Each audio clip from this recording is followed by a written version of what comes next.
हरे कृष्णा। नवाध्याय 27वां श्लोक, यह भी एक बहुत महत्वपूर्ण श्लोक है हमारा। प्रधानीभूता कर्म मिश्रा प्रधानीभूता भक्ति के अंदर ही आता है ये भी। तो यहां कह रहे हैं भगवान, यत् करोषि यदश्नासि यज्जुहोषि ददासि यत् तपस्यसि कौन्तेय तत्कुरुष्व मद अर्पणम्। यत् करोषि यद अश्नासि यत् जुहोषि ददासि यत् तपस्यसि कौन्तेय तत्कुरुष्व मद अर्पणम्। जो कुछ भी तू करता है, यत् करोषि। पिछले वाले श्लोक में भगवान ने पदार्थों के देने के विषय में बताया, पदार्थ, पत्रम पुष्पम फलम तोयम। अब यहां पर कह रहे हैं क्रियाओं के विषय में। तो इस संसार में दो ही वस्तु हैं, पदार्थ और क्रिया। अब हम दोनों को अगर भगवान के अर्पण कर देंगे तो कुछ बाकी रहेगा नहीं। हमारा पदार्थ के अंदर ही मोह होता है, पदार्थ के अंदर हमको आसक्ति होती है, और क्रिया के कारण हमको अहंकार हो जाता है कि मैंने किया। तो कर्तापन क्रिया के कारण बनता है और भोक्तापन पदार्थ के कारण बनता है। इसीलिए कर्तापन और भोक्तापन को शिथिल करने के लिए ही भगवान ने यहां पर कहा कि इस जगत की सभी वस्तुओं को और सभी क्रियाओं को भी मुझे समर्पित कर दो। फिर तुम्हारी जो शुद्धता है हृदय की, वो संपूर्ण हो जाएगी, क्योंकि ना कर्तापन रहा ना भोक्तापन रहा। तो यत् करोषि माने जो कुछ भी तू करता है, इसके अंदर लौकिक परलौकिक परमार्थिक सब क्रियाएं आ गई। शारीरिक क्रियाएं, उठना बैठना खाना पीना सोना जागना, सब यत् करोषि। फिर आगे कह रहे हैं यद अश्नासि, जो कुछ भी तू खाता है।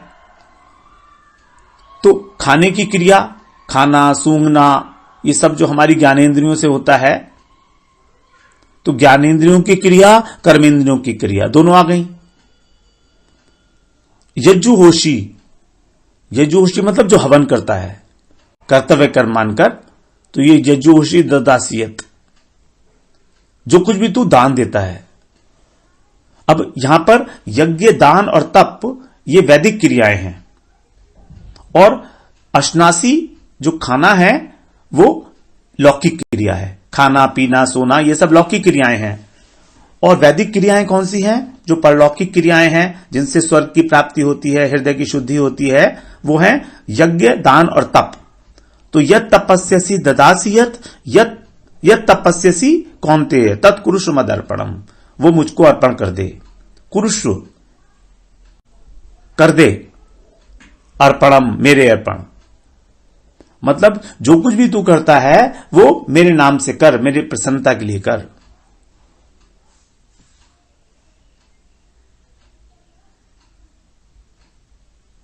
इस प्रकार से भगवान ने यहां पर पदार्थ और क्रियाएं दोनों ही स्वयं को अर्पण करने के लिए कहकर हमारे कर्तापन और भोक्तापन दोनों प्रकार के अभिमानों को खत्म करने का उपाय बता दिया, बड़ी साधारण सी भाषा में, जिसको हम मान भी जाएंगे और समझ भी जाएंगे। तो यत् करोषि यदश्नासि यज्जुहोषि ददासि यत् तपस्यसि कौन्तेय तत्कुरुष्व मद अर्पणम्। हरे कृष्णा। नवाध्याय और 28वां श्लोक श्रवण करते हैं। शुभाशुभ फलैरेवं मोक्ष्यसे कर्म बंधनैः संन्यास योग युक्तात्मा विमुक्तो मामुपैष्यसि। शुभ अशुभ फल फलैर एवं मोक्ष्यसे कर्म बंधनैः संन्यास योग युक्तात्मा विमुक्तो मामुपैष्यसि। यहां पर कह रहे हैं कि इस प्रकार से जब सभी पदार्थ और सभी क्रियाएं मुझको अर्पण कर दी जाएंगी, यत् करोषि यदश्नासि के हिसाब से, तो फिर क्या होगा? उसका शुभ कर्म फल मिलेगा और अशुभ फल मिलेगा, क्योंकि शुभ क्रियाओं का शुभ फल होगा और अशुभ क्रियाओं का अशुभ फल होगा। तो इस प्रकार अर्पण करने से जो तुमने शुभ और अशुभ कार्य किए हैं उनका जो फल मिलेगा, उन सब से तुम मुक्त हो जाओगे। विमोक्ष से, विमोक्ष से माने मुक्त हो जाओगे, कर्म बंधन, कर्म के बंधन से। तो यहां पर जो है शुभ फल भी हमको बांधने वाले हैं और अशुभ फल भी। क्योंकि अगर हम शुभ कार्य करेंगे तो उसको भी तो भोगने के लिए हमको जन्म लेना पड़ेगा, और अशुभ कार्य जो हैं वो तो हमको बांधते ही है, जबरदस्ती बांधते हैं, उनको तो भोगना पड़ता है। तो इस प्रकार से भगवान कह रहे हैं कि जब तुम मुझको अर्पण करोगे, संन्यास योग युक्तात्मा, यहां पर संन्यास का जो अर्थ है वो सांख्य योग नहीं है। संन्यास योग का मतलब यहां पर, क्योंकि संन्यास शब्द का गीता में अनेक जगह पर उपयोग किया गया है, तो कहीं पर इसका अर्थ है सांख्य योग, और प्रसंग के अनुसार यहां पर इसका योग अर्थ लिया जाएगा अर्पण करना। तो इस अर्पण, मुझको अर्पण करने के कारण तुम मुझसे युक्त हो जाओगे, इसलिए तुम्हारा विमुक्तो मामुपैश्यसि, तुम विमुक्त होकर मुझको प्राप्त करोगे। तो यहां पर इंपॉर्टेंट बात यही है कि संन्यास योग के लिए बात नहीं की है भगवान ने संन्यास योग युक्त आत्मा के द्वारा। इसके लिए कहा जा रहा है कि जब तुम शुभ कर्म और अशुभ फल कर्म दोनों को ही मुझे अर्पण करोगे और उनका फल भी मुझे अर्पण करोगे, तब तुम क्या होगे, विमुक्तो, विशेष रूप से मुक्त हो जाओगे। एक तो होता है मुक्त होना और एक तो होता है विशेष रूप से मुक्त होना। मतलब मुक्त तो ज्ञानी भी होते हैं, सायुज्य मुक्ति मिलती है उनको, लेकिन यहां पर कह रहे हैं नहीं, तुम विमुक्त होगे, मतलब तुम मेरी सेवा को प्राप्त करोगे। वैकुंठीय मुक्ति की बात कर रहे हैं यहां पर, विमुक्तों के द्वारा। मामुपैश्यसि, मुझको प्राप्त करोगे। मुझको प्राप्त करोगे का मतलब भगवान की सेवा में जाओगे। माम उपैश्यसि, मेरे निकट रहोगे। उपकार होता है निकट, ऐश्यसि मतलब प्राप्त करना, तो मुझको निकट से प्राप्त करोगे। तो इस प्रकार यहां भगवान ने अर्पण की जो महिमा है वो बताई है इस श्लोक के अंदर, क्योंकि शुभ कर्म हो चाहे अशुभ कर्म हो, दोनों को ही, क्योंकि भगवान ने कहा था ना, यत करोषि यदश्नासि, जो कुछ भी तुम करते हो वो सभी कुछ मुझे अर्पण करो। तो ये जो श्लोक है हमारा, यहां पर अब हमारी जो प्रधानीभूता भक्ति थी, कर्म मिश्रा प्रधानीभूता भक्ति, उसका उपसंहार किया है भगवान ने, कि किस प्रकार से सभी क्रियाओं को, सभी कर्मों को भगवान के अर्पण करने से हमारा चित्त शुद्ध हो जाता है, हमारा कर्तापन भोक्तापन नष्ट हो जाता है, और हम शुभ अशुभ कर्म से मुक्त होकर वैकुंठ धाम में विमुक्तो, मतलब मुक्त पुरुषों में भी एक विशेष स्थान प्राप्त करते हैं, अर्थात वैकुंठ में जाके भगवत सेवा में नियुक्त होते हैं। मामुपैश्यसि, भगवत सेवा की प्राप्ति होती है। तो यहां पर बताया शुभाशुभ फलैरेवं मोक्ष से कर्म बंधनैः संन्यास योग युक्तात्मा विमुक्तो मामुपैश्यसि। हरे कृष्णा। हरे कृष्णा। 9वां अध्याय और 29वां श्लोक श्रवण करते हैं। अब अभी तक भगवान ने अपने भक्तों के विषय में बताया कि वो मुझको प्राप्त होते हैं, तो भक्तों के लिए बात हो गई। तो क्या अब अभक्त लोगों को भगवान नहीं मिल सकते हैं? तो यहां पर भगवान में एक पक्षपात का दोष आ सकता है, क्योंकि भगवान तो जो है पक्षपाती नहीं होना चाहिए। तो उसी बात को भगवान यहां पर कह रहे हैं कि मैं पक्षपाती नहीं हूं, मैं समदृष्टि वाला हूं, लेकिन फिर भी भक्ति की महिमा को प्रतिपादित कर रहे हैं इस श्लोक के द्वारा। क्या कह रहे हैं? समोहम सर्वभूतेषु न मे द्वेष्योऽस्ति न प्रियः ये भजन्ति तु मां भक्त्या मयि ते तेषु चाप्यहम्। समो अहम सर्वभूतेषु न मे द्वेष्यो अस्ति न प्रियः ये भजन्ति तु मां भक्त्या मयि ते तेषु चाप्य अहम च अपि अहम। भगवान कह रहे हैं समोहम, अहम, अहम माने मैं, सर्वभूतेषु अर्थात सारे प्राणियों में क्या हूं? समोहम, समान दृष्टि वाला हूं, समदृष्टि है। भगवान के जो भक्त हैं, जो महात्मा है, वही समदृष्टि वाले होते हैं। तो भगवान में कैसे ये पक्षपात हो सकता है कि वो समदृष्टि ना हो? लेकिन फिर भी यहां पर भगवान क्लियर कर रहे हैं उस बात को स्पष्ट रूप से। समोहम सर्वभूतेषु, मैं सारे प्राणियों के अंदर समदृष्टि वाला हूं। न मे द्वेष्यो अस्ति न प्रिय, मेरा कोई द्वेषी नहीं है। द्वेष्यो माने मैं किसी से द्वेष नहीं करता हूं। न प्रिय, और मेरा कोई प्रिय भी नहीं है। लेकिन फिर भी यहां पर उस बात से विपरीत बात कहने के लिए अगली बार उन्होंने, भगवान ने तू शब्द लगाया। तू का मतलब परंतु ये भजंती माने जो भजते हैं, माम भक्त्या, मुझको भक्ति पूर्वक, प्रीति पूर्वक, अर्थात जो प्रीति पूर्वक मेरा भजन करते हैं, मयि ते तेषु चाप्यहम। ते माने वे, मयि माने मुझ में, वे मुझ में हैं और मैं उनमें हूं। तो यद्यपि भगवान में किसी प्रकार का द्वेष, किसी प्रकार का स्पष्ट प्रेम नहीं है, लेकिन फिर भी जो भगवान का भजन करेंगे तो वो तो भगवान को प्रिय होंगे ही होंगे, क्योंकि भगवान की ये भी तो प्रतिज्ञा है ना, ये यथा मां प्रपद्यन्ते तांस्तये भजाम्यहम्, कि जो जिस प्रकार मेरा भजन करता है मैं उसी प्रकार से उसका भजन करता हूं। तो उस प्रतिज्ञा के अनुसार भगवान कह रहे हैं कि यद्यपि मेरी समदृष्टि है, मैं सबका कल्याण चाहता हूं, मैं किसी का भी अकल्याण नहीं चाहता, और सभी वास्तविक सभी जीवों का कल्याण है भगवत प्राप्ति में ही। इसके अतिरिक्त और किसी भी वस्तु में हमारा कभी कल्याण हो ही नहीं सकता।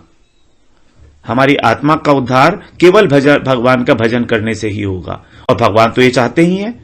तो इसलिए भगवान समदृष्टि वाले हैं, उनका किसी के प्रति द्वेष भाव नहीं है, ना किसी के प्रति प्रियता है, लेकिन फिर भी भक्ति की महिमा है। ये भक्ति की महिमा है कि जो भगवान का भजन करता है उसको तो भगवान प्रेम एक्स्ट्रा करते हैं, उसके साथ पक्षपाती हैं। लेकिन ये पक्षपात नहीं कहा जाएगा, क्योंकि जो जैसा कर रहा है उसको वैसे ही तो भगवान करेंगे ना। तो वो भगवान से प्रेम करता है तो भगवान भी उससे प्रेम करते हैं। भगवान उसके हृदय में ही बैठे रहते हैं, उसको छोड़कर कहीं जाते ही नहीं है। तो भगवान का भक्तों के प्रति यह पक्षपाती होना उनकी विषमता नहीं है, बल्कि ये भक्ति की महिमा है। और भगवान का स्पेशल गुण जो है, जो उन्हें भगवान बनाता है, भक्त वश्यता, भक्त के वशीभूत होना, ये इसको प्रकाशित करता है। तो भगवान ने तो कहा भी है ना कि साधु जो है वो मेरे हृदय ही है। साधु वो हृदयम मह्यम साधु नाम हृदयम तु हम। मैं साधु का हृदय हूं और साधु मेरा हृदय है। अंतरंगता है भगवान की अपने भक्तों के साथ, साधुओं के साथ।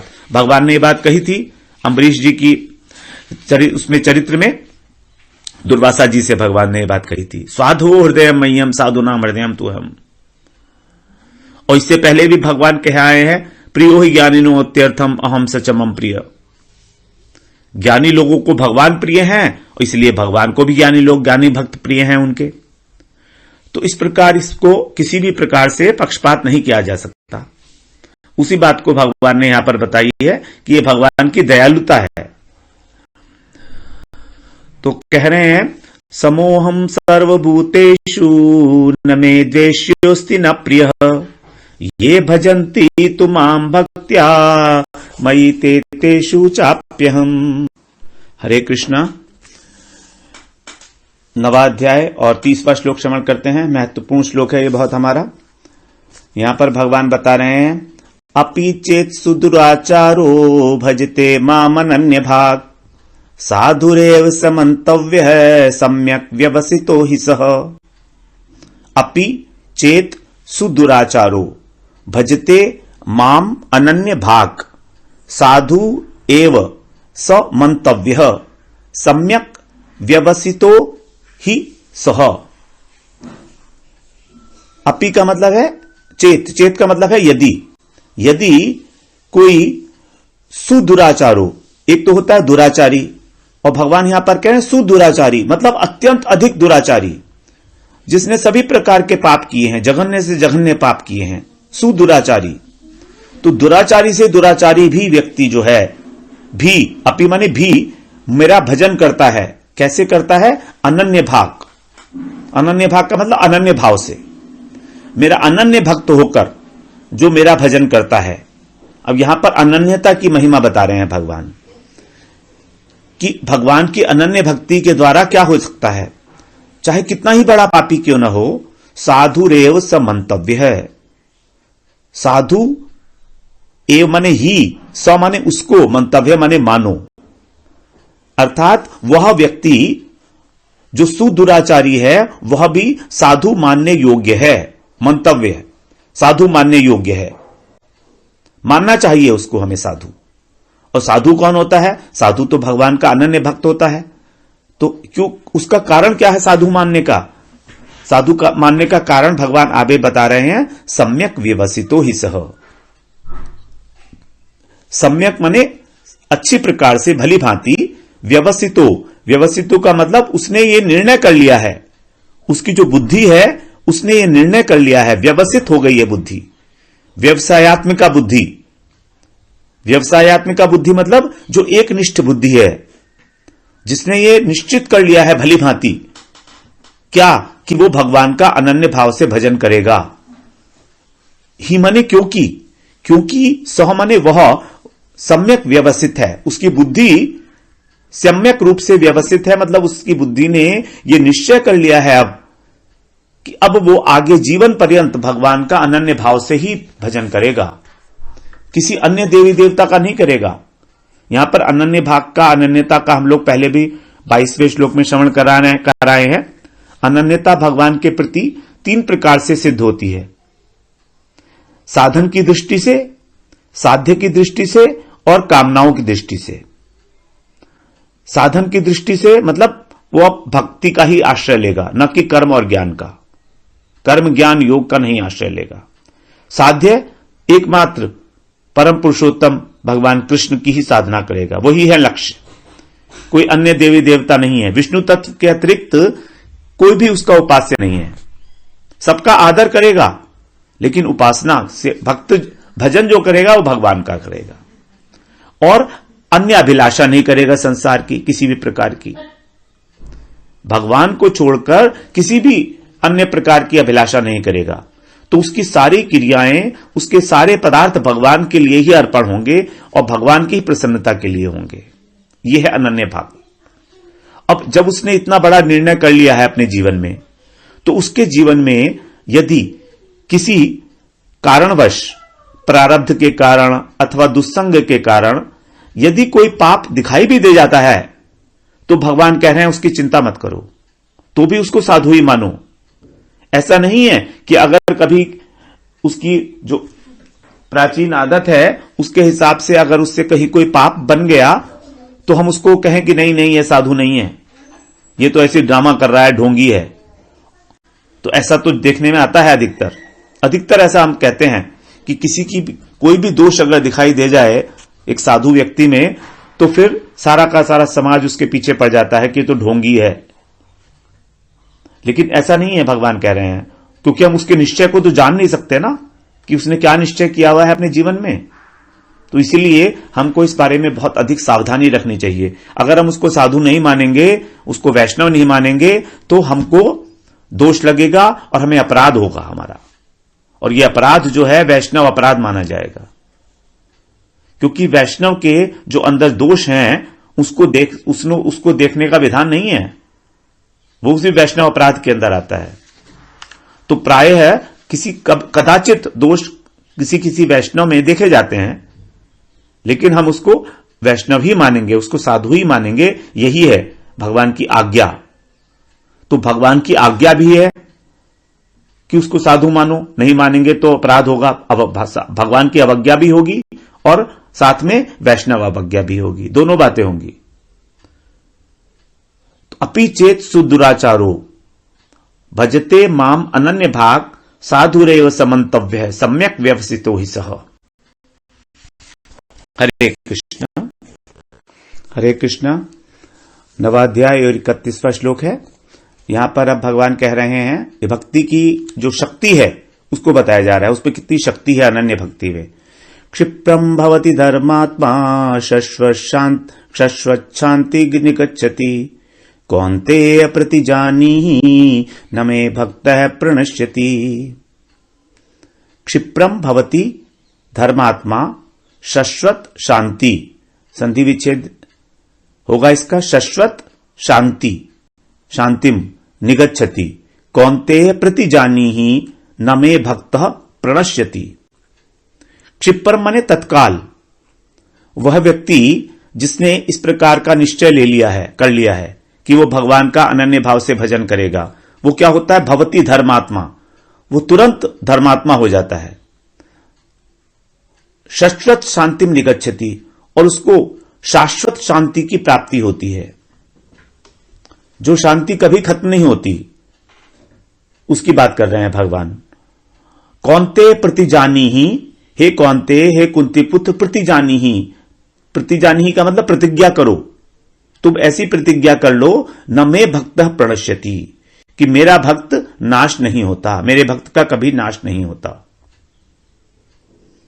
क्षिप्रम भवति धर्मात्मा, क्षिप्रम माने तुरंत, मतलब भगवान कह रहे हैं कि वो एकदम धर्मात्मा होता है। अब देखिए यहां पर भवती जो है वर्तमान काल में है, तो यदि हम ये कहते हैं किसी से कि वह व्यक्ति शीघ्र आएगा, तो हम आएगा भविष्य क्रिया यूज कर रहे हैं ना, ये तो नहीं कहते हम कि वो शीघ्र आता है। शीघ्र आएगा यही कहेंगे ना, जल्दी आएगा मतलब थोड़ा बहुत टाइम तो लगेगा ना उसमें, तो शीघ्र का मतलब वहां पर हम भविष्य क्रिया, भविष्य काल की क्रिया जो है वो इस्तेमाल करते हैं। लेकिन यहां पर कह रहे हैं क्षिप्रम भवति, भविष्यति नहीं कहा भगवान ने, क्योंकि भगवान को इतनी आतुरता है कि बस वो जैसे हो ही गया धर्मात्मा, वर्तमान में ही हो गया। तभी तो कहा वहां पर साधुरेव से मंतव्य, उसको साधु ही मानो। ये नहीं कि वो जब भजन करता रहेगा तो कुछ समय बाद होगा वो धर्मात्मा, नहीं, वो तो मानो हो ही गया वर्तमान काल में। क्षिप्रम भवति धर्मात्मा, उसी क्षण वो धर्मात्मा हो जाता है जब उसने ये निश्चय किया। तो निश्चय की महिमा है, ये निश्चय की इतनी महिमा है कि निश्चय करते ही पूरा व्यक्तित्व उसका बदल जाता है, वो दुराचारी से धर्मात्मा बन जाता है। और शाश्वत शांतिम निगच्छति, और जब उसका इस प्रकार जो भक्त होते हैं भगवान के, कृष्ण के जो भक्त होते हैं वही शांत होते हैं वास्तव में। जो कर्मी हैं, ज्ञानी हैं, योगी हैं, वो सब अशांत हैं, केवल कृष्ण भक्ति ही शांत हैं, क्योंकि उनकी कोई कामना नहीं है कृष्ण के अतिरिक्त। हमारी अशांति का कारण होती है हमारी कामनाएं। उन कामनाओं को पूरा करने के लिए हमारी बुद्धि कैसी होती है, अनेक अनेक शाखा वाली, बहुशाखा अनंताश, संकल्प विकल्प करने वाली होती है। मन हमारा सोचता रहता है ये करूं, कौन सा रास्ता अपनाऊं। तो यही अशांति का कारण है। लेकिन जो कृष्ण के भक्त हैं उनका तो एकमात्र एक ही उद्देश्य है कृष्ण प्रेम, तो इसलिए उनको शांत होते हैं। वो एक निष्ठ बुद्धि होती है तो शांत होते हैं। निश्चय जिस समय हम अपने जीवन में निश्चय कर लेते हैं, हमारे मन में शांति आ जाती है। शाश्वत शांतिम निगच्छति, कौन्ते प्रतिजानी ही न मे भक्त प्रणश्यति। हे अर्जुन, तुम्हें यह बात थोड़ी अटपटी लग रही होगी जरूर, और सबको लगेगी ऐसी कि अरे भगवान इतने बड़े दुराचारी को भी कह रहे हैं साधु मानो, ऐसा कैसे हो सकता है भाई, ऐसा कैसे हो सकता है वो आने वाले समय में बिगड़ जाए, नष्ट हो जाए। तो भगवान कह रहे नहीं होगा वो, निश्चय रूप से, क्योंकि उसने निश्चय कर लिया है। निश्चय की इतनी महिमा है कि भगवान कह रहे हैं कि मेरे भक्त का नाश नहीं होगा, क्योंकि उसकी रक्षा तो मैं करूंगा ना।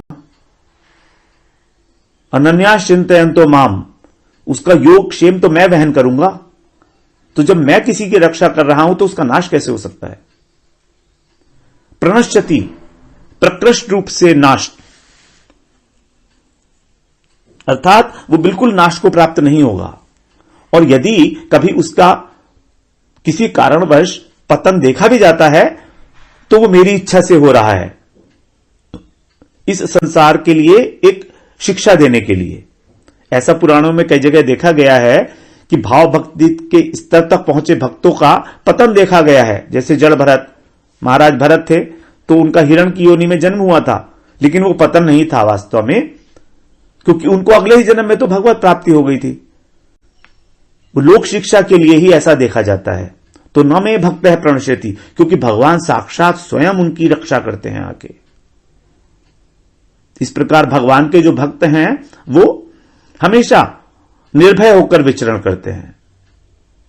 और भगवान कह रहे हैं अर्जुन से कि तुम प्रतिज्ञा करो, क्योंकि भगवान को पता है कि अर्जुन अपनी प्रतिज्ञा के लिए बड़े सजग हैं। कई प्रतिज्ञाएं की है अर्जुन ने महाभारत के युद्ध में, और करेंगे अभी आगे आने वाले समय में। भगवान को मालूम है ना कि प्रतिज्ञा करेंगे कि मैं जयद्रथ को मार दूंगा, सब कुछ करेंगे और चिता में जलने के लिए तैयार भी हो जाएंगे। तो अर्जुन की प्रतिज्ञा पर भगवान को संदेह नहीं है, अपनी प्रतिज्ञा पर संदेह है, क्योंकि भगवान को मालूम है कि वो अपनी भीष्म पितामह के आगे अपनी प्रतिज्ञा तोड़ने वाले हैं। तो लोग कहेंगे अरे तुम तो प्रतिज्ञा करते हो, तुम्हारा क्या भरोसा है। इसलिए भगवान कह रहे हैं अर्जुन तुम प्रतिज्ञा करो इस बार। तुम्हारी प्रतिज्ञा जो है, जब तुम हाथ उठा के प्रतिज्ञा करोगे तो लोग इसको मानेंगे, सच्चाई मानेंगे इसको। क्योंकि मैं अपने भक्तों के आगे कई बार अपनी प्रतिज्ञा को तोड़ चुका हूं, क्योंकि भक्तों का मेरा प्रेम ही ऐसा है। मैं क्या करूं, मैं खुद लाचार हूं, लेकिन मैं कुछ कर नहीं सकता, क्योंकि भक्तों की प्रतिज्ञा की रक्षा करना यह मेरी सबसे प्रथम प्रतिज्ञा है। अब उसके बाद जो मैंने प्रतिज्ञाएं की हैं वो उस प्रतिज्ञा के आगे छोटी पड़ जाती हैं। इसलिए मुझे भक्तों की रक्षा तो करनी ही पड़ेगी, करनी ही पड़ेगी, क्योंकि भक्तों ने तो मुझे खरीद लिया है ना। भक्तों के तो वश में है भगवान। तो भीष्म पितामह ने प्रतिज्ञा की थी कि हम इनको जो है महाभारत के युद्ध में अस्त्र उठवा कर रहेंगे, और भगवान ने कहा था दुर्योधन से कि मैं अस्त्र नहीं उठाऊंगा। तो भगवान ने अपनी प्रतिज्ञा भीष्म के आगे तोड़ दी, भीष्म की प्रतिज्ञा के आगे। इतने बड़े भक्त थे भगवान के भीष्म। इसीलिए भगवान अर्जुन से कह रहे हैं कि इस बार तुम प्रतिज्ञा करो। तो भक्त की महिमा को दिखाने के लिए यहां पर भगवान किस प्रकार से बता रहे हैं, क्योंकि भक्ति अगर है तो किसी भी प्रकार का दुराचार, पाप, ये सब कुछ, इन सब का कोई वैल्यू नहीं रहती है फिर। लेकिन निश्चय बिल्कुल एक निष्ठ होना चाहिए, पक्का दृढ़ निश्चय होना चाहिए कि बस अब केवल भगवान, जो कुछ भी किया जाएगा भगवान के लिए किया जाएगा। तो इस प्रकार से कितने ही पुराणों में उदाहरण भरे पड़े हैं। बिल्वमंगल ठाकुर हैं, रत्नाकर डाकू है, जिन्होंने भगवान की प्राप्ति की। अपने निश्चय को, कितने बड़े बड़े दुराचारी थे सबने। तो यहां कह रहे हैं भगवान, क्षिप्रम भवति धर्मात्मा शाश्वच्छांतिम निगच्छति कौन्तेय प्रतिजानीहि न मे भक्तः प्रणश्यति। हरे कृष्णा। 9वां अध्याय और 32वां श्लोक। पिछले श्लोक में भगवान ने दुराचारी के विषय में तो बता दिया। अब यहां पर इस श्लोक में भगवान भक्ति के लिए 4 अधिकारियों की बात और कर रहे हैं। क्या कह रहे हैं वो? माम ही पार्थ विपाश्रित्य ये पिस्यु पापयोनयः स्त्रियो वैश्यास्तथा शूद्रास्ते पियांति पराम गतिम। माम ही पार्थ व्यपाश्रित्य येपि स्युः पापयोनयः स्त्रियो वैश्यास तथा शूद्रास तेपि यान्ति पराम गतिम। पार्थ कह रहे हैं, हे प्रथानंदन, ये माने जो लोग, ये अपि माने जो भी, कौन है? पाप योनि। पाप योनि का मतलब है जिन्होंने पूर्व जन्म में बहुत पाप किए हैं और उनको इस जीवन के अंदर अब एक बहुत निकृष्ट योनि प्राप्त हुई है। चांडाल योनि प्राप्त हुई है, अंत्यज योनि प्राप्त हुई है, असुर, राक्षस, ये जितने हैं ये सब पाप योनि हैं। तो चाहे वो पाप योनि में उत्पन्न हुआ हो। पिछले श्लोक में भगवान ने उन व्यक्तियों की बात की थी जो इस वर्तमान जीवन के अंदर पाप कर रहे हैं, दुराचार कर रहे हैं। अब यहां पर पूर्व जन्म के जो पापी हैं उसकी बात की, तो पाप योनि है वो। और इसके अतिरिक्त स्त्री, वैश्य और शूद्र, इन तीनों के विषय में बात की। स्त्री योनि जो है उसको भी कहा गया है स्त्री, क्योंकि स्त्री, वैश्य और शूद्र ये तीनों ही पराधीन होते हैं, तीनों ही पराधीन है ये, इसीलिए इनको यहां पर अलग से मेंशन किया गया स्त्रियों का। स्त्री क्या है? अब जिस समय जब छोटी होती है, बच्ची होती है, तो वो अपने पिता के कंट्रोल में रहती है, फिर पति के कंट्रोल में रहती है और फिर पुत्र के कंट्रोल में हो जाती है। तो उसकी जो पराधीनता है यही सबसे बड़ा दुख है। तो यहां पर ये तीनों ही जो बताए गए हैं, स्त्री, वैश्य और शूद्र, ये तीनों ही दुखी रहते हैं हमेशा जीवन में। वैश्य भी दुखी रहता है क्योंकि वो इतना लोभी होता है कि उसको पैसा चाहिए और पैसा इकट्ठा करने के लिए वो उसके पैसे के ही पराधीन हो जाता है। और शूद्र तो सेवा करनी ही पड़ती है उसको, तो सबकी सेवा करनी है, जितने भी ऊपर वर्ण हैं, ब्राह्मण, क्षत्रिय, वैश्य की। तो ये तीनों पराधीन योनियां हैं, इसलिए इनको अलग बताया भगवान ने। यहां पर कई लोगों ने इन तीनों योनियों को पाप योनि बता दिया गया है, वो गलत है। कुछ टीकाकारों ने ऐसा जो कहा है कि स्त्री, वैश्य और शूद्र पाप योनि है, ऐसा नहीं है, क्योंकि स्त्री तो ब्राह्मण भी होती है, तो ब्राह्मण क्या पाप योनि है, क्षत्रिय क्या पाप योनि है, ऐसा नहीं है।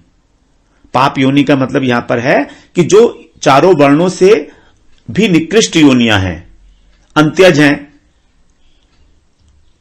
तो उनको यहां पर भगवान ने कहा है पाप योनि। तो यहां पर 4 प्रकार के अधिकारी जो हैं भक्ति के बताए हैं कि ये लोग भी अगर व्यपाश्रित्य, मेरा आश्रय लेते हैं, सर्वथा प्रत्येक प्रकार से अगर मेरे आश्रित हो जाते हैं, माम व्यपाश्रित्य, मेरा आश्रय लेकर, ये भी यान्ति पराम गतिम, परम गति को प्राप्त होते हैं। जैसे कि वो दुराचारी व्यक्ति धर्मात्मा बन गया, उसी प्रकार से ये चारों व्यक्ति भी यदि भगवान का आश्रय लेते हैं, चाहे वो कुछ भी हो, चाहे वो स्त्री हो, चाहे वो वैश्य हो, चाहे वो शूद्र हो, क्योंकि भगवान का आश्रय लेने के बाद फिर उनकी जो पराधीनता है वो नहीं रहती। अगर स्त्री भगवान का भजन कर रही है तो वो पराधीन नहीं है अपने पति के या अपने पिता के, कि उसके पति और पिता उसको आज्ञा देंगे तभी वो भगवान का भजन कर सकती है, ऐसा नहीं है। और वैश्य भी फिर धन के लोभ से पराधीन नहीं होता है, स्वतंत्र रूप से भगवान का भजन किया जा सकता है। भगवान का भजन करने के लिए कोई भी व्यक्ति पराधीन नहीं है। तो जब पराधीन नहीं है तो वो पराधीनता का जो दुख है वो भी उसे नहीं है, इसलिए यहां पर बताया। तो ये चारों व्यक्ति भी भगवान का भजन करते हैं अगर भगवान का आश्रय लेकर। व्यपाश्रित्य, विपाश्रित्य का मतलब है अच्छी प्रकार से आश्रय लेना, जैसे कि वहां पर कहा था अनन्य भाग। तो इस प्रकार से अनेक, और हम जानते भी हैं कि शास्त्रों में अनेक स्त्रियों ने भगवत प्राप्ति की है, वैश्यों ने की है, शूद्र ने की है, सबने की है। यहां तक कि जो ब्रज की गायें हैं, पशु पक्षी हैं, नाग कन्याएं हैं, उन्होंने भी, अमूढ़ प्राणी है जैसे गीधराज हैं, जटायु, उन्होंने भगवत प्राप्ति की है। तो इस प्रकार से भगवान यहां पर सबके लिए भक्ति का अधिकार बता रहे हैं। मामी पार्थ व्यपाश्रित्य ये पिस्यु पापयोनः स्त्रियो वैश्यास्तथा शूद्रास्ते पियांति पराम गतिम। हरे कृष्णा। 9वां अध्याय और 33वां श्लोक श्रवण करते हैं। किम पुनर्ब्रह्मणा पुण्या भक्ता राजऋषयस्तथा अनित्यम सुखम लोकम इमं प्राप्य भजस्व माम। किम पुनर्ब्रह्मणः पुण्या भक्ता राजऋषयस्तथा, राज ऋषि अनित्यम असुखम लोकम इमं प्राप्य भजस्व माम। यहां पर भगवान कैमुतिक न्याय बता रहे हैं। कैमुतिक न्याय होता है किम उत न्याय, मतलब क्या कहा जाए। अर्थात जब एक बड़ी चीज हो गई तो छोटी चीज के लिए क्या कहा जाए। अगर किसी व्यक्ति ने 100 किलो का वजन उठा लिया तो फिर वो 50 किलो का वजन उठा लेगा, इसमें कहना ही क्या। इसको बोलते हैं किम उत न्याय, कैमुतिक न्याय। तो क्या कहना है, किम पुनर्ब्रह्मणा, किम माने क्या कहना, उस व्यक्ति के लिए क्या कहना। पुनः माने दोबारा, उस व्यक्ति के लिए क्या कहना, किसके लिए, जो ब्राह्मण है। ब्राह्मण कैसा है, पुण्य आचरण करने वाला। जो पहले बताया भगवान ने सुदुराचारी, अब यहां पर पुण्य करने वाले ब्राह्मण के विषय में बता रहे हैं कि जो ब्राह्मण है वो, और दूसरा जो भक्त भी है साथ में, और राजऋषि भी है। ऋषि लोग, राजा लोग क्या होते थे, पहले राजा भी होते थे और ऋषि भी होते थे। ऋषि का मतलब मंत्र दृष्टा, जिनको ज्ञान होता था वेदों का, शास्त्रों का, मंत्रों का, तो उनको बोलते थे ऋषि। तो ऐसे राजऋषि, तो राजऋषि और ब्राह्मण, इन दोनों के बीच में भगवान ने एक शब्द लगाया, उसको बोला भक्त। तो यहां पर बात की जा रही है कि जो ऐसे भक्त हैं ब्राह्मण भी हैं वो और राजऋषि भी हैं। और ब्राह्मण का जो विशेषण है वो है पुण्य, अर्थात अच्छे कार्य करने वाला, अपने स्वधर्म का आचरण करने वाला ब्राह्मण। उसके विषय में क्या कहा जाए? और ऐसे राजऋषि के विषय में भी क्या कहा जाए? ये दोनों ही जो है भक्त हैं। तो भक्त होना इन दोनों का ही विशेषण है। तो जब दुराचारी व्यक्ति, जब पाप योनि स्त्री, वैश्य, शूद्र भी भगवान का भजन करके उनका आश्रय लेकर उनको प्राप्त कर सकते हैं, तो फिर ऐसे भक्त जो या तो पुण्य करने वाले ब्राह्मण हैं अथवा राजऋषि हैं, उनके बारे में क्या कहा जाए? किम पुनः क्या करा जाए? दोबारा से क्या उनकी बात की जाए? अर्थात उनको तो भगवान की प्राप्ति होगी ही होगी। तो यहां पर केवल ब्राह्मण होने से नहीं होगी बात, भगवान का भजन करने वाला ब्राह्मण होना चाहिए। और राजा होने से नहीं होगी, ऋषि होने से भी नहीं होगी, भक्त भी होना चाहिए। तो ब्राह्मण के साथ उसका एक सिंगल विशेषण है पुण्य करने वाला ब्राह्मण, अपने स्वधर्म का आचरण करने वाला ब्राह्मण, और राजा के साथ विशेषण है ऋषि। लेकिन इन दोनों के साथ जो विशेषण बनाया है वो है भक्ति, वो भक्त होना चाहिए। तो प्राइमरी तो इसके अंदर जो मुख्यता है वो भक्ति की है, क्योंकि वहां पर तो भगवान ने कहा था कि वो व्यपाश्रित्य, मेरा आश्रय लेकर मेरा भजन करते हैं, अनन्य भाग होकर करते हैं। लेकिन यहां पर क्या कहने की जरूरत है? जो भक्ति ही है उनके बारे में कोई कहने की आवश्यकता नहीं है। तो भक्ति की ही ओवरऑल महिमा बताई गई है। तो इस प्रकार यदि हम देखें तो यहां पर भगवान ने चारों वर्णों के लिए अधिकार दे दिया। ब्राह्मण, राजऋषि, राजा लोग होते हैं क्षत्रिय, तो ब्राह्मण और क्षत्रिय यहां कवर हो गए। वैश्य और शूद्र इससे पहले हो गए थे। तो चार प्रकार के लोग, चार वर्ण वाले लोग हो गए। उसके अतिरिक्त जो दुराचारी हैं वो और जो पुण्यात्मा है वो, दो प्रकार के ये हो गए, और एक स्त्री जाति हो गई। तो 7 प्रकार के व्यक्तियों के लिए वर्ण के हिसाब से, आचरण के हिसाब से, स्वभाव के हिसाब से भगवान ने उनका भी अधिकार यहां पर फिक्स कर दिया कि तुम सब भक्ति कर सकते हो मेरी। सबके लिए भगवान यहां पर अपनी भक्ति में अधिकार दे रहे हैं, अनन्य भक्ति में। यह है भगवान की कृपालुता। फिर आगे क्या कह रहे हैं? आगे बिल्कुल भगवान का आदेश है। इतना बताने के बाद भजस्व माम, मेरा भजन करो। तो यही एक ऐसा श्लोक है जहां पर भगवान ने स्पष्ट रूप से आज्ञा दी है। यह तो कहा है कि तुम मद भक्त हो, मेरा भक्त बन जा, लेकिन यहां भजन करने के लिए आज्ञा देना, भजस्व माम, मेरा भजन करो। कैसे करना है, क्यों करना है? अनित्यम असुखम लोकम।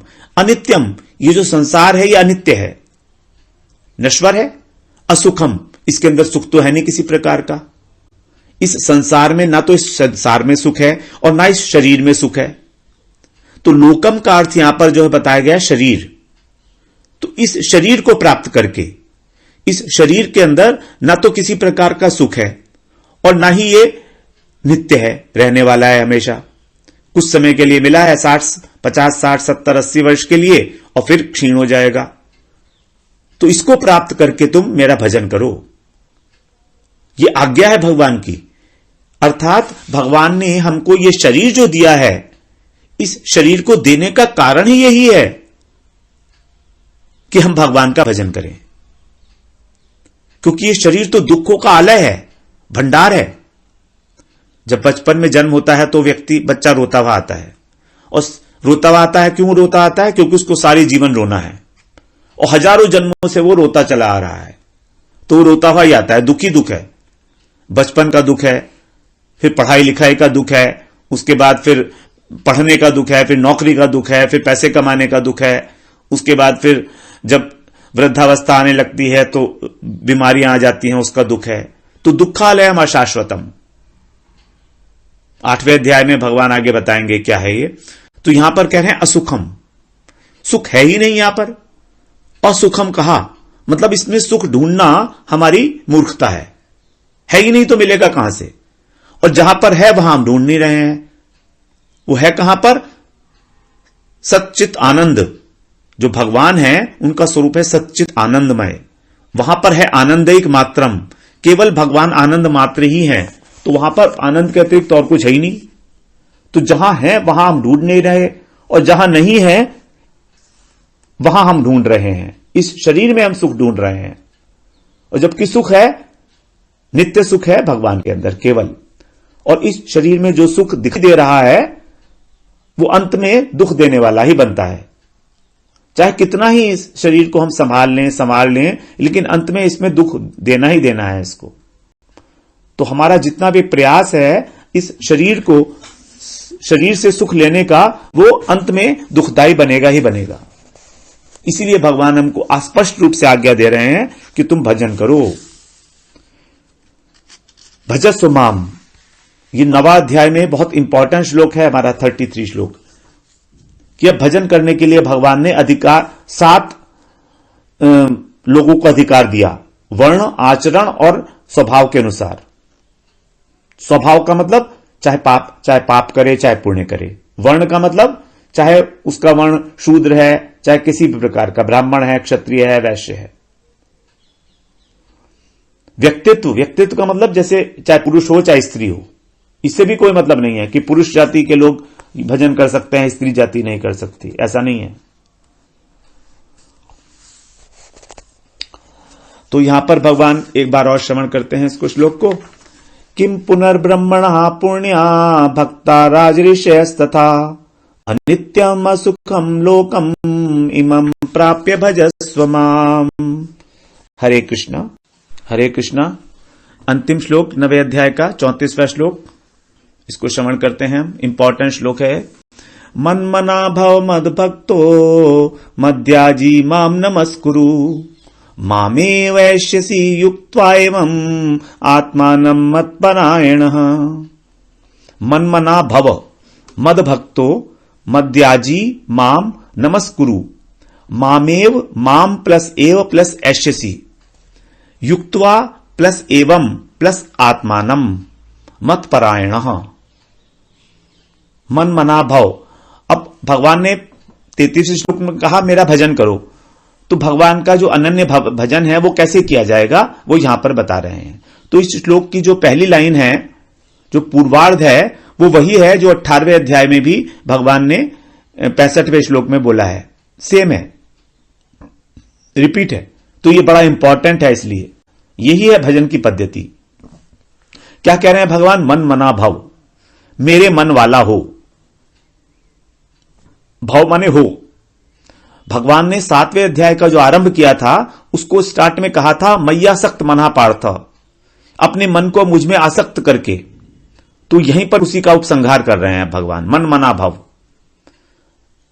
भगवान में जब आसक्ति होगी तभी तो हम भगवान में मन वाले होंगे ना।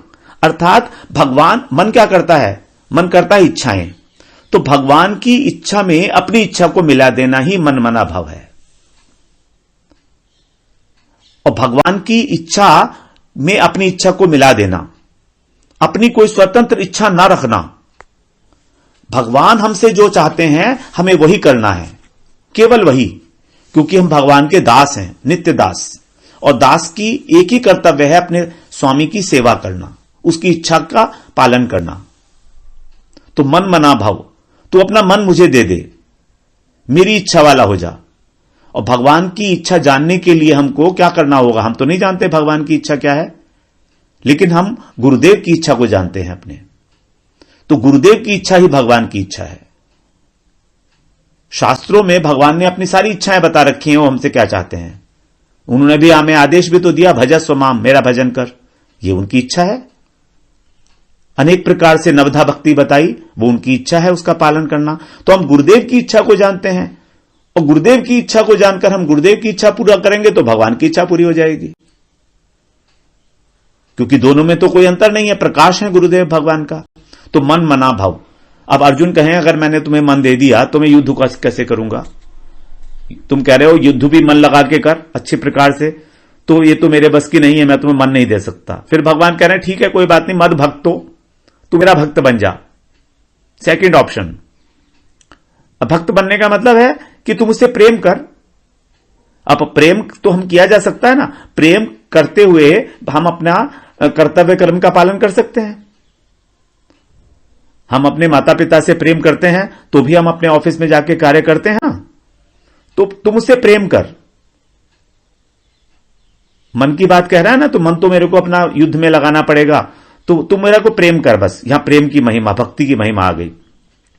भगवान वो कह रहे हैं, अर्जुन ये भी बहुत मुश्किल काम है, क्योंकि प्रेम तो आपसे नवधा भक्ति का पालन करने पे होगा भाई। श्रवण कीर्तन स्मरण साधु संग तब होगा प्रेम, वो तो बहुत दूर की बात है। तो भगवान कह रहे हैं ठीक है कोई बात नहीं। अब मध्याजी, मध्याजी का मतलब है जो भी तू कर रहा है, कर्तव्य कर्म जो कर रहा है वो मेरे लिए कर, यज्ञ कर, मेरे लिए यज्ञ कर, पूजन कर मेरा। तो यहां पर जो तू युद्ध कर रहा है वो मेरी खुशी के लिए कर, मेरा आज्ञा मान के कर।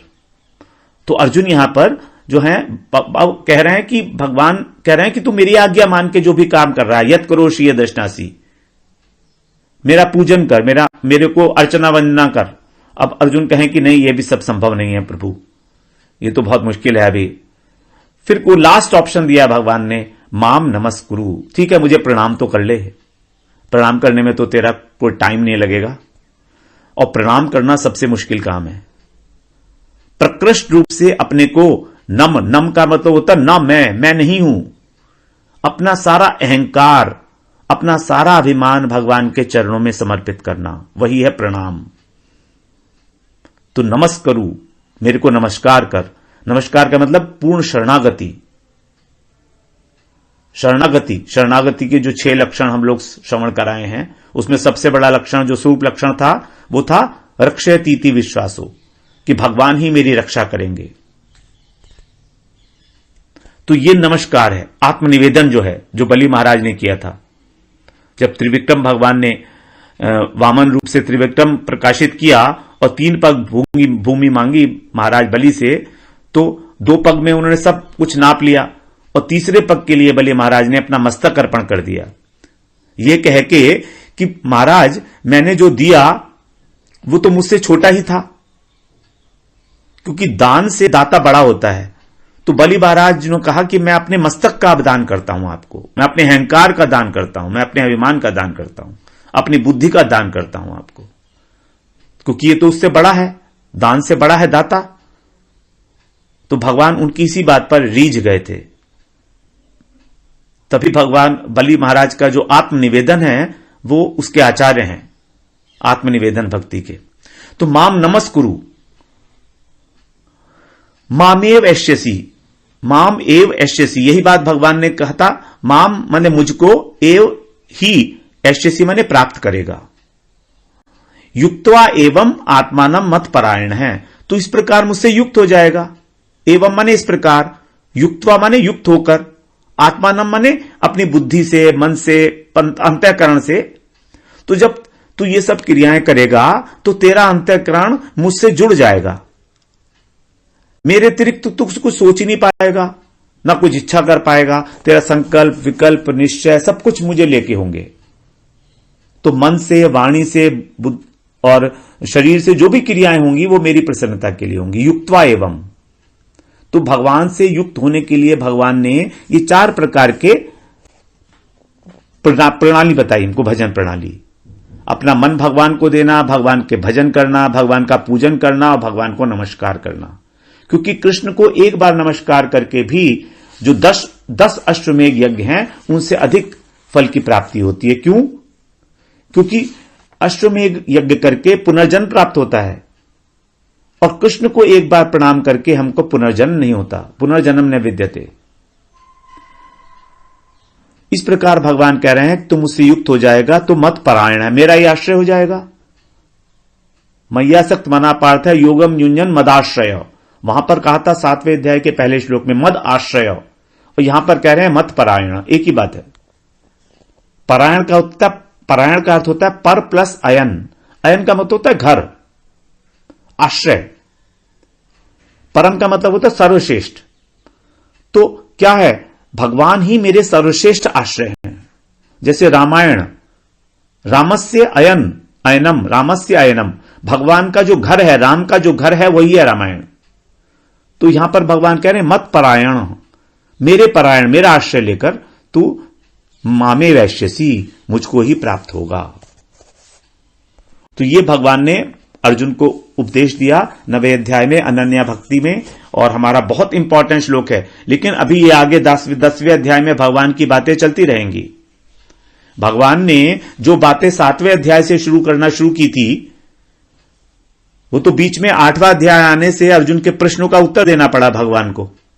9वें अध्याय में भगवान ने फिर वही शुरू कर दी बात कि ज्ञान और विज्ञान के सहित ज्ञान को मैं तुझे कहूंगा, जिससे तू इस संसार से मुक्त हो जाएगा, मोक्ष से शुभात। तो ये भगवान की अभी बात चल रही है अनन्या भक्ति के विषय में, और आगे 10वें अध्याय में भी 11वें श्लोक तक यही चर्चा चलेगी अभी आगे।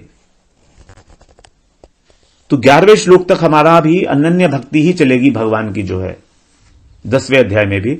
तो अब हम लोग आगे 10वें अध्याय में प्रवेश करेंगे। आज हम 9वें अध्याय के श्री चरणों में दंडवत प्रणाम करेंगे करते हुए, और अभी हम आगे 10वें अध्याय में पहुंचेंगे।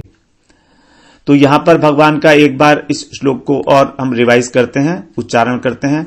मन मना भव मद भक्तो मद्याजी माम नमस्कुरु, मामे वैश्यसि युक्त्वैनम, मामे वैश्यसि युक्त्वैवमात्मानं मत्परायणः, मामे वैश्यसि युक्त्वा एवं आत्मानं मत्परायणः। इसको यहां पर ब्रेक करके पढ़ेंगे तो अच्छी प्रकार से हम लोग उसका उच्चारण कर सकते हैं। मामे वैश्यसि युक्त्वा एवं आत्मानं मत्परायणः। हरे कृष्ण।